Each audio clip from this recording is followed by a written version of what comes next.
দুপুর বন্ধুরা। তা আজকে আমি একটা ইনভিটেশন বাড়িতে চলে গেছি। ঠিক তাই, আমাদের বান্ধবীর বাড়িতে একটা বৈষ্ণব সভা ছিল। প্রত্যেক পয়লা বৈশাখেই এই অনুষ্ঠানটা থাকেই।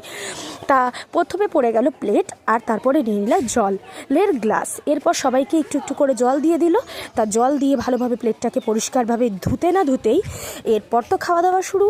তারা চলুন দেখানো যাক কী কী দিচ্ছে। তো প্রথমেই দিয়েছে মাখা প্রসাদ। এবার অনেকেই এই প্রসাদটাকে দেখে নাক ছিটকোতে পারে, তাতে অবশ্য আবার কিছু করার নেই। এটা আমার ভীষণ পছন্দ, ভীষণ টেস্টি লাগে।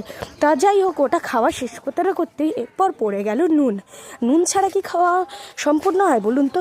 তো যাই হোক, নুনটা পড়ে গেল। তারপরেই পড়ে গেল গরম ঝরঝরে ভাত। এরকম একটা অনুষ্ঠান বাড়িতেও যে এরকম গরম আর ঝরঝরে ভাত পাওয়া যায়, এইটা একমাত্র এই বাড়িতেই দেখা যায়। তো যাই হোক, তারপরেই পাতে পড়ে গেল কচু বাটা কার কার ফেভারিট এটা কিন্তু অবশ্যই জানাবেন। আমার তো ভীষণ ফেভারিট।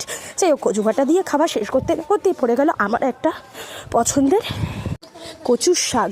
এই কচুর শাক আর কচু বাটা দুটোই হচ্ছে অমৃত ছিল। তারপরে ছিল মোচা।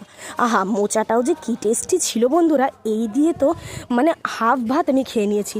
তা আমি আবার ডালও নিয়ে নিয়েছি, কারণ ডালটাও ভীষণ পছন্দ আমার। তো যাই হোক, ডাল দিয়ে খাওয়া শেষ করতে না করতেই পড়ে গেল ইঁচড়, সোয়াবিন আর পটলের তরকারি। আহা, এইটাও অসাধারণ হয়েছিল। আর শেষ পাতে ছিল টমেটো, আমশক্তে, খেজুরের চাটনি। এইটা কার কার পছন্দ সেটাও কিন্তু জানাতে ভুলবেন না।